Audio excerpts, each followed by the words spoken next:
Oi, pessoal, continuando a série de vídeos onde eu e o Vitor estamos juntos, fisicamente, a gente vai indicar hoje 10 filmes que estão na plataforma do MUBI. Diferentões!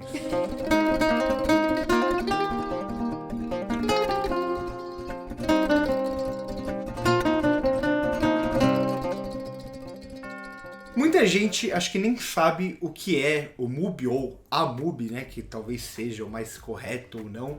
É um dos streamings, digamos, mais voltados, mais diversificados e com filmes para quem é mais cinéfilo, se é que podemos dizer assim. Na verdade, eu acho que é interessante por ser um streaming que tem curadoria, né? Tem pessoas físicas escolhendo aqueles filmes e explicando o porquê daquela seleção. Quer dizer que todos os filmes ali dentro são maravilhosos? Não. Mas eles estão explicando, cada um dos filmes tem nossa opinião. A nossa opinião é justamente a curadoria da MUBI falando por que eles escolheram e acham que aquele filme é relevante. E com isso, né, Ilana, é um dos streamings mais diversificados em países, em épocas, em tudo, mas também o menos mainstream, digamos assim, de todos. É um streaming que tá mais focado em sair de Hollywood. Por vezes acontece de, claro, com certeza, ter diretores e filmes hollywoodianos, mas tá mais focado na pluralidade do cinema, no aprofundamento da sua história e no resgate de alguns filmes muito provavelmente esquecidos, vamos dizer assim, pelo grande público, e faz essa curadoria com um toque humano. É o que eu falo muito aqui no canal, cinema não é só Hollywood, cinema não é só atualidade, o cinema é uma coisa linda que existe há mais de 100 anos e que já foi para os mais diferentes caminhos e países do mundo. E não, esse vídeo não é patrocinado pela MUBI. A gente gosta mesmo da MUBI. MUBI, patrocina nós! Por favor. Então, para dar o pontapé nessa lista, o primeiro filme que a gente vai indicar é Amor à Flor da Pele, do Wong Kar-wai, um filme do ano 2000, o meu filme favorito. E que tá no meu top 4, né? Eu já fiz aqui a lista no canal, você precisa fazer a sua, por sinal. Exato. Eu já fiz a lista dos meus favoritos, que provavelmente vai mudar ano que vem. E ele ficou em quarto lugar. É um filme... Eu acho que é um filme que fala muito do que a gente falou aqui no começo do vídeo, né? A diferença de se contar uma história não é só a forma que Hollywood está acostumado a contar. Aqui é um filme onde muita coisa fica na sugestão, no visual, na ausência ou em como as cores são usadas de forma muito expressivas. O ritmo, a música. A música. Esse filme, ele, na realidade, eu posso fazer uma carta de amor para esse filme, em todas as maneiras que ele utiliza a linguagem artística, de todas as maneiras que ele costura todas as expressões e como ele consegue transpor o amor, a falta do amor pra tela. Mas para vocês não falarem que a gente é diferentão demais, vamos para Hollywood, para uma das grandes diretoras da história de Hollywood. Estamos falando de Kathryn Bigelow e Caçadores de Emoções. Esse filme, para mim, é o sinônimo de diversão dos anos 90, assim. Ao mesmo tempo que ele é muito cinema, a Kathryn Bigelow é uma grande diretora, como ela vai construir todo esse lado mais radical, mas ao mesmo tempo esse lado mais humano dos personagens. E é um bom filme pra gente entender que a Kathryn Bigelow vai além de Guerra ao Terror, por exemplo. O terceiro filme dessa lista é da minha amada Agnès Varda, uma das grandes diretoras da história do cinema, uma diretora francesa. E é talvez a maior, né? Talvez a maior de todas, e não tenho medo em dizer isso.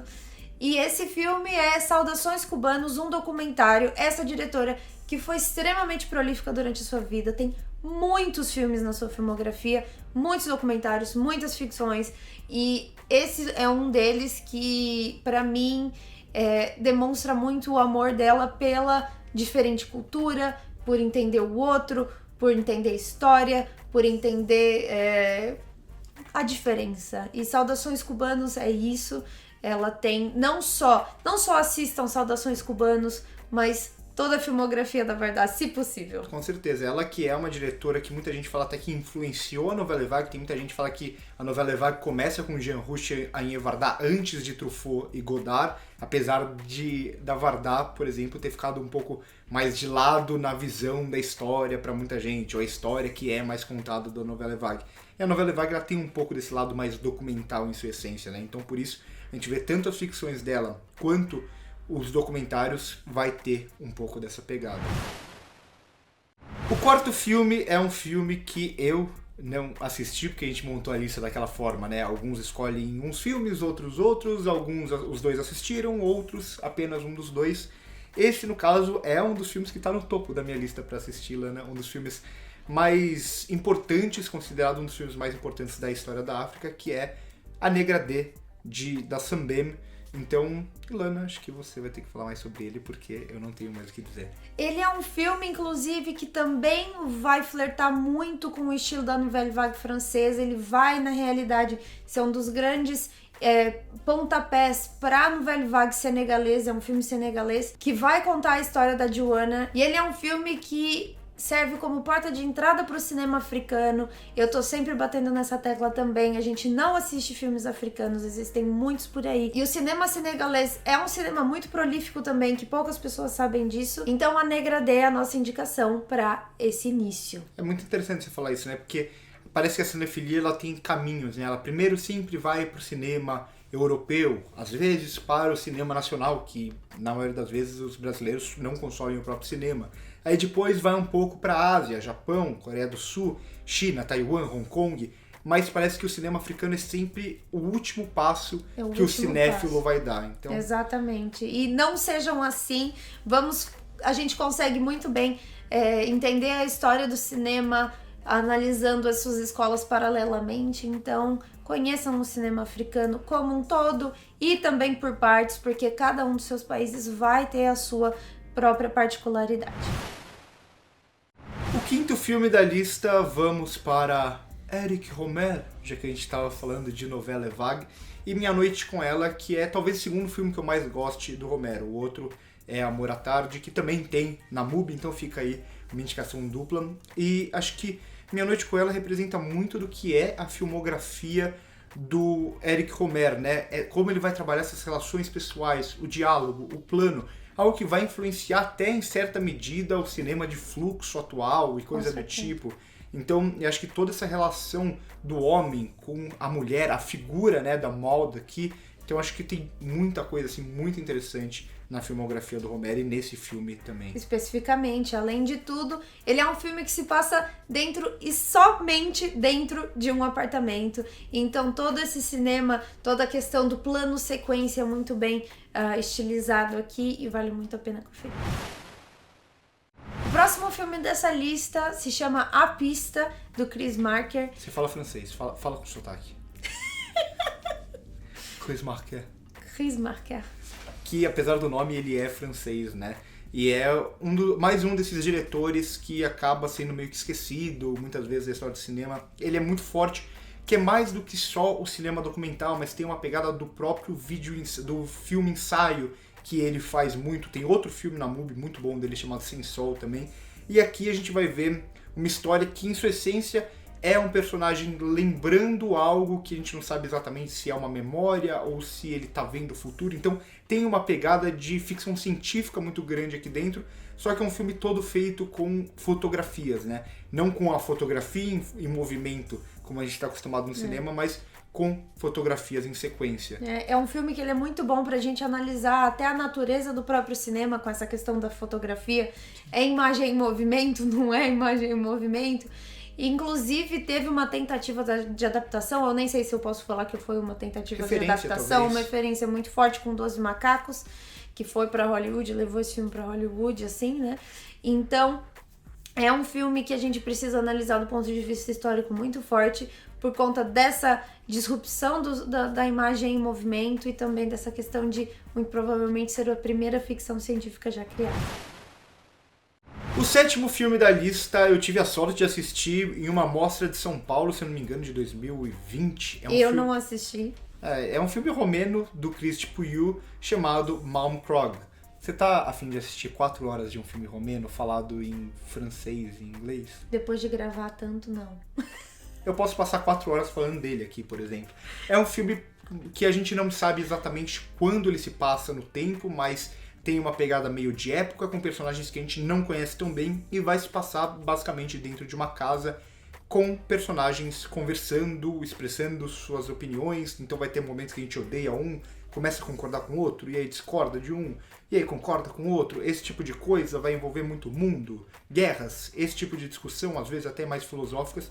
Mas como o Puyo consegue usar a linguagem, a câmera, para criar uma movimentação, uma encenação super fascinante, é um filme de 4 horas romeno que não me perdeu nem por um segundo. Voltando para Hollywood, o próximo filme da lista é de um dos meus diretores favoritos, Spike Lee. Malcolm X também tá na MUBI, e é um filme que vai mergulhar sobre um período da época desse homem que foi muito importante para a história dos Estados Unidos e para a história da comunidade negra, não só nos Estados Unidos, mas fora dela também. E que traz uma discussão até muito interessante, né? Muitas vezes tem essas duas visões colocadas, né? Malcolm X e Martin Luther King. Então, qual é a abordagem correta? Existe uma abordagem correta? A gente vai ver muito essa ambiguidade, essa personalidade e essa transformação do Malcolm X aqui na pele do Denzel Washington, uma das grandes interpretações, não só desse gigante ator, mas acho que da história do cinema mesmo, né? E não só o Denzel Washington, mas essa parceria que o Denzel Washington e o Spike Lee têm, que não é a primeira colaboração dos dois, então recomendo muito. O 9º filme da lista é uma animação pra você que acha que animação é só coisa de criança. Só Pixar. Assiste, só Disney. Coloca o seu filho pequeno... Não, tô brincando, não coloca o seu filho pequeno pra Melhor assistir não. Planeta Fantástico, que é também um filme que vai falar muito sobre as relações humanas, a relação de trabalho, as relações sociais, só que levando a gente para um planeta estranho, com seres humanos pequenos e personagens grandes que são dominadores. Então vai ter toda uma relação aqui e uma estranheza muito grande, né? Até a gente entender sobre o que o filme tá falando realmente e tal. É muito fascinante, assim. É uma experiência que até você começar a pensar logicamente, ela já te ganhou sentimentalmente, digamos assim. Pelo menos é a minha relação muito forte que eu tenho com esse filme. E pra finalizar com chave de ouro, o 10º filme dessa lista é Edipo Rei, porque a gente não pode ignorar o Sr. Pasolini. Talvez o maior diretor italiano de todos os tempos. Quem sabe? Subestimado. E muito fácil, né? É o tipo de filme que é pra todo mundo, né? Super, facinho, é pra assistir com a família, sabe? Domingo à tarde, tá todo mundo... Você fez isso, né? Eu fiz isso, levei meus pais e eles nunca mais voltaram no cinema comigo depois. Mas, querendo ou não, é um filme que quem é cinéfilo, quem gosta de aprender mais sobre a história do cinema, é uma grande leitura sobre a história, sobre o mito de Édipo e da Jocasta. Então, por favor, assistam esse filme. Já faz uma sessão dupla e vai pra Saló depois. Nossa, perfeito. Pasolini é fácil. Então por hoje é isso, mais um vídeo meu com a Ilana que a gente vai postar em algum momento do tempo, mas aproveitando essa vinda dela pro Brasil pra gente gravar, porque a gente não se vê pessoalmente Nunca. há anos já. Então, muito bom gravar, falar do MUBI. Foi uma lista que deu muito prazer de fazer. Orgulho dessa lista, gostei. Quem assistir ou quem já tiver assistido, marca aqui embaixo nos comentários, por favor. E assim, muito cutis, né? Muito cinéfilo. Cinema de arte, né, gente? Isso não existe. A gente abomina isso, tá? A gente tá sendo irônico aqui pra caso alguém não tenha entendido. Entendido.